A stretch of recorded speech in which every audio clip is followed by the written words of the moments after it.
everyone, and thank you for watching another episode of Gaffer and Gear. Today's episode is a little bit boring unless you're into DMX queuing. All right, so what we're going to have a look at today is the new Forza 60CR. So let me just catch you up on what this is in case you don't know. You've got your Forza 60C, which gaffers love because of the projection mounts. I've bought 8 of these. It's been a real game changer. But one of the big hassles for me was they didn't have built-in CRMX. So you've got to have your adapter cable, your dongle, you've got to have your USB power connected up.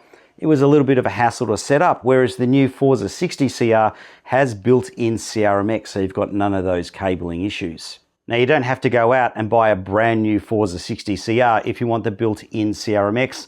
Nanlite are doing an offer where they will replace the internal components with the new components for about 40% the price of buying the new light. But before we do that, here's some advantages that you can get if you buy the new light. It has this eyelet on the side of the stirrup for you to connect your safety chains. For some of you, this could actually be a negative because you might have been clamping your batteries to this point. And the only other advantage I can see is it's got an improved heatsink and fan design, so it does run noticeably quieter. Now, if you did buy one of these or you've done the update and the light was blinking on you occasionally, that's now been fixed with a firmware update. That's why this episode has been delayed. All right, let's get into the CRMX testing. But before we do, just something to point out, it is marginally faster with the built-in CRMX than running the external CRMX receiver. So there is a little bit of a time difference between the two.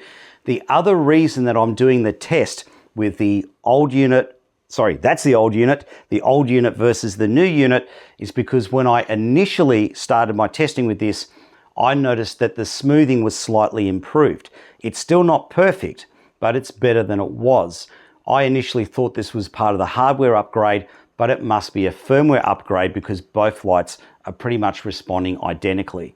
There is a fraction of a time delay between the two units because having the built-in CRMX, the processing must be a bit faster. Let's get into the DMXQ testing. All right, both lights are set to the same CCT HSI 8-bit profile. Both lights have their smoothing turned on, and both lights are on the same CRMX address. Now, the improvement in the smoothing that I've noticed is if you're doing an automated fade. So let's start off with some manual fades first so you can see how jerky those are.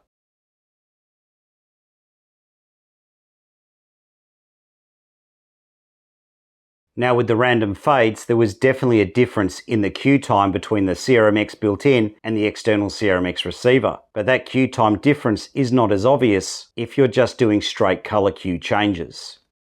It is definitely there, but it's nowhere near as obvious. Now let's get into my queue testing, starting off with instant on-off commands. And for these, I'm going to leave the smoothing on.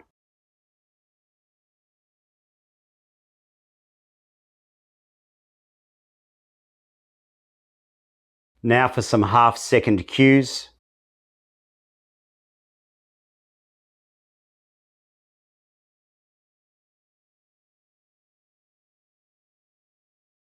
Now for some 1-second cues.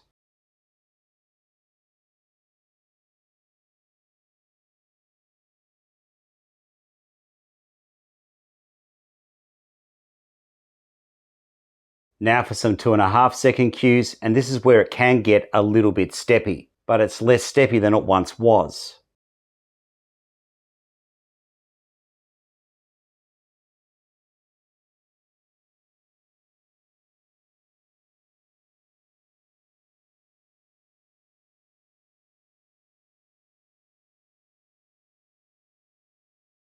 And now for some 5-second cues. Now the 5-second cues are as jerky as I remember them being.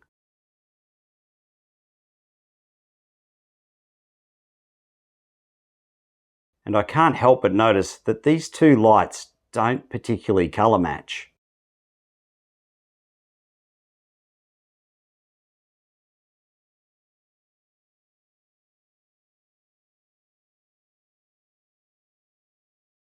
Now let's do some CCT cues between 5600 Kelvin and 3200 Kelvin. Starting off with instant cues, and again the smoothing is still turned on.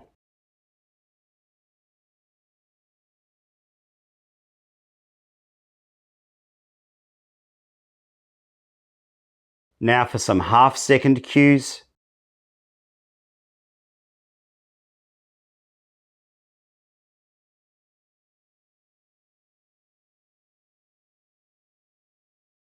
Now for some 1-second cues.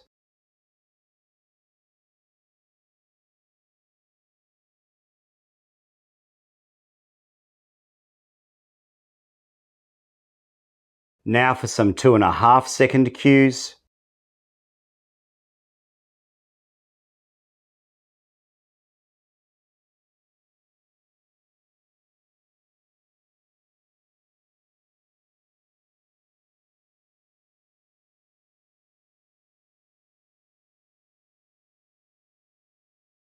And now for some 5-second cues.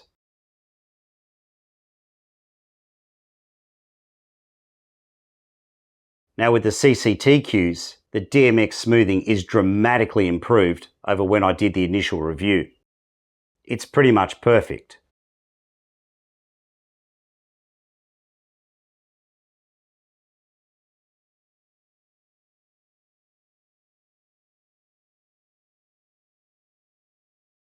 Now let's have a look at some cues between a CCT and a color hue, starting with instant cues.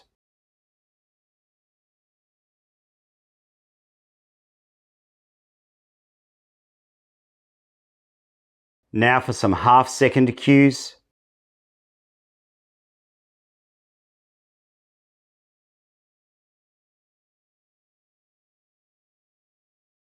Now for some 1-second cues.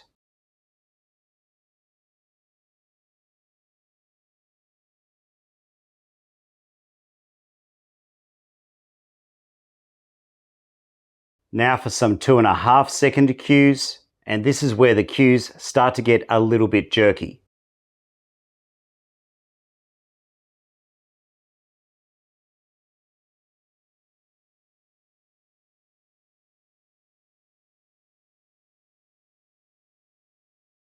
Now for some 5-second cues, and these are not perfect, but they're way better than they used to be.